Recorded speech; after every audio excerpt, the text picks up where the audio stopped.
بھی سوال کیا، سوال کا انداز بھی سمجھیے آپ تاکہ سوال کرنے کا ڈھنگ بھی سمجھ میں آئے۔ تو حضرت ابو ہریرہ رضی اللہ تعالیٰ عنہ نے ایک مرتبہ رسول اللہ صلی اللہ علیہ وسلم سے پوچھا، یا رسول اللہ صلی اللہ تعالیٰ علیہ وسلم، قیامت کے دن آپ کی شفاعت کا حقدار کون ہوگا؟ تو تاجدار کائنات صلی اللہ علیہ وسلم نے فرمایا، اے ابو ہریرہ رضی اللہ تعالیٰ عنہ، مجھے احادیث پر تمہاری خواہش دیکھ کر یہی گمان ہوا تھا کہ اس بات کو تم سے پہلے کوئی دوسرا پوچھے گا ہی نہیں۔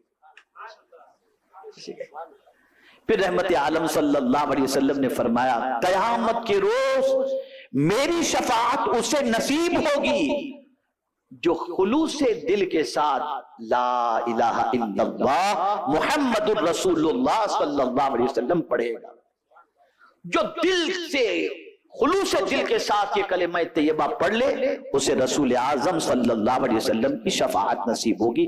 اب ایک آخری حدیث میں عرض کر دوں، دو حدیثیں عرض کر دیتا ہوں، موضوع بڑا طویل ہے۔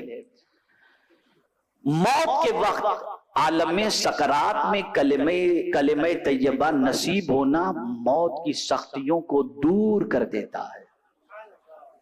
کلمہ پڑھنے سے خاتمہ ایمان پر ہوتا ہے، جان آسانی سے نکل جاتی ہے۔ حضرت یحییٰ ابن طلحہ ابن عبداللہ رضی اللہ تعالی عنہم سے روایت ہے کہ حضرت طلحہ رضی اللہ تعالیٰ عنہ کو افسردہ دیکھ کر لوگوں نے کہا، کیا بات ہے؟ انہوں نے کہا، بے شک میں نے رسول اللہ صلی اللہ علیہ وسلم سے سنا ہے کہ مجھے ایک کلمہ معلوم ہے، جو شخص اسے موت کے وقت پڑھے تو اس سے موت کی تکلیف دور ہو جائے، چہرے کا رنگ چمکنے لگے اور آسانی دیکھے گا، مگر مجھے وہ کلمہ پوچھنے کی جرات نہیں ہے۔ حضرت طلحہ یہ بتا رہے ہیں، سرکار یہ فرمائے کہ موت کے وقت جس کی زبان پر یہ کلمہ ہوگا، لیکن حضرت طلحہ کہتے ہیں میری ہمت نہیں ہوئی حضور سے پوچھنے کی صلی اللہ علیہ وسلم۔ تو حضرت عمر رضی اللہ تعالیٰ عنہ نے فرمایا، بے شک مجھے معلوم ہے۔ تو انہوں نے پوچھا، کیا ہے؟ تو حضرت عمر رضی اللہ تعالیٰ عنہ نے فرمایا کہ ہمیں معلوم ہے کہ کوئی کلمہ اس سے بڑا نہیں جو حضور صلی اللہ علیہ وسلم نے اپنے چچا ابو طالب کو پیش کیا۔ موت کے وقت عالم سکرات میں کلمہ طیبہ نصیب ہونا موت کی سختیوں کو دور کرتا ہے، کلمہ پڑھنے سے خاتمہ ایمان پر ہوتا ہے، جان آسانی سے نکل جاتی ہے۔ حضرت یحییٰ ابن طلحہ ابن عبداللہ رضی اللہ تعالیٰ عنہ سے روایت ہے کہ حضرت طلحہ رضی اللہ تعالیٰ عنہ کو افسردہ دیکھ کر لوگوں نے کہا کیا بات ہے؟ انہوں نے کہا، بے شک میں نے رسول اللہ صلی اللہ علیہ وسلم سے سنا ہے کہ مجھے ایک کلمہ معلوم ہے، جو شخص اسے موت کے وقت پڑھے تو اس سے موت کی تکلیف دور ہو جائے، چہرے کا رنگ چمکنے لگے اور آسانی دیکھے، مگر مجھے وہ کلمہ پوچھنے کی جرات نہیں۔ حضرت عمر رضی اللہ تعالیٰ عنہ نے فرمایا، بے شک مجھے معلوم ہے، اور حضرت عمر رضی اللہ تعالیٰ عنہ نے فرمایا کہ وہ کلمہ کون سا ہے؟ لا الہ الا اللہ محمد الرسول اللہ صلی اللہ تعالی علیہ وسلم۔ اگر کوئی شخص موت کے وقت اس کلمے کو پڑھ لے تو جان آسانی سے، اسی لیے فرمائے لقنو، تلقین کرو۔ اگر کسی کی سکرات کی کیفیت دیکھو، اس کو یہ نہ کہو کلمہ طیبہ پڑھو، کلمہ طیبہ پڑھو، نہیں، اس کے سامنے بلند آواز سے پڑھو، لا الہ الا اللہ محمد الرسول اللہ، لا الہ الا اللہ محمد الرسول اللہ صلی اللہ علیہ وسلم۔ جب اس کے سامنے یہ پڑھو گے اور وہ شخص یہ کلمہ پڑھا اور روح نکل گئی، مبارک کہ اس کا خاتمہ ایمان پر ہو گیا۔ الحمدللہ۔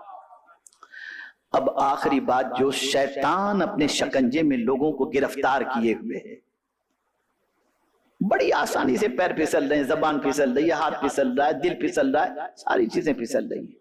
وجہ کیا جانتے ہیں؟ شیطان نے انسان کو گناہوں میں مبتلا کرنے کے لیے اس کے چاروں طرف فریبوں کے جال بچھا رکھے ہیں، ان کے جو جال بچھا رکھے ہیں اس کے مکر و فریب سے بچنے کے لیے کلمہ طیبہ بہترین علاج ہے، بہترین علاج۔ حضرت ابو بکر صدیق رضی اللہ تعالیٰ عنہ سرکار دو عالم صلی اللہ علیہ وسلم سے نقل فرماتے ہیں کہ لا الہ الا اللہ اور استغفار کو بہت کثرت سے پڑھا کرو۔ اگر کوئی کلمہ طیبہ کثرت سے پڑھتا ہے اور استغفار کثرت سے پڑھتا ہے تو شیطان کہتا ہے میں نے لوگوں کو گناہوں سے ہلاک کیا اور انہوں نے مجھے کلمہ طیبہ اور استغفار سے ہلاک کر دیا۔ جب میں نے یہ دیکھا تو میں نے ان کو ہوائے نفس سے ہلاک کیا اور وہ اپنے کو ہدایت پر سمجھتے رہے. یعنی جب میں نے دیکھا کہ یہ لوگ ایسی پوزیشن میں کہ اللہ کے ذکر سے غافل ہیں, تو میرے پیارے آقا صلی اللہ علیہ وسلم کے پیارے دیوانوں, شیطان نے ان کو نفس کی خواہش کے ذریعے بہکا دیا اور وہ یہ سمجھتے رہے کہ ہم تو بڑے اچھی زندگی گزار رہے ہیں, بڑے مزے میں, حالانکہ شیطان یہ کہہ رہا ہے کہ میں نے ان کو, وہ ہدایت پر سمجھتے رہے کہ شیطان نے کہا میں نے ان کو ہلاک کر دیا.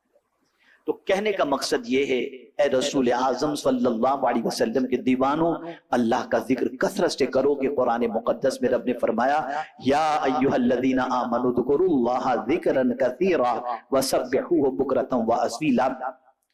موضوع کی مناسبت سے ایک آیت آپ کو سمجھا دوں. بسا اوقات پیٹھ پیچھے بہت سارے بکواس کرنے والے ہوتے ہیں اور سمجھتے ہیں کہ ہم اچھا کر رہے ہیں. کبھی سامنے بھی کچھ کہہ دیتے ہیں جس سے سامنے والے کا دل دکھتا ہے, تکلیف ہوتی ہے, تو بد دعا دینے کی کوشش کرتا ہے, برا کہنے کی کوشش کرتا ہے. بڑا پیارا نسخہ اللہ عز و جل نے عطا فرمایا.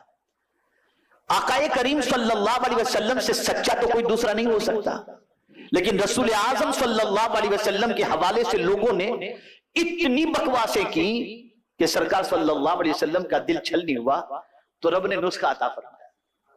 کیا نسخہ عطا فرمایا؟ وَلَقَدْ نَعْلَمُ أَنَّكَ يَضِيقُ صَدْرُكَ بِمَا يَقُولُونَ. ہم ضرور جانتے ہیں ان کی باتوں سے جو تمہیں تکلیف پہنچتی ہے.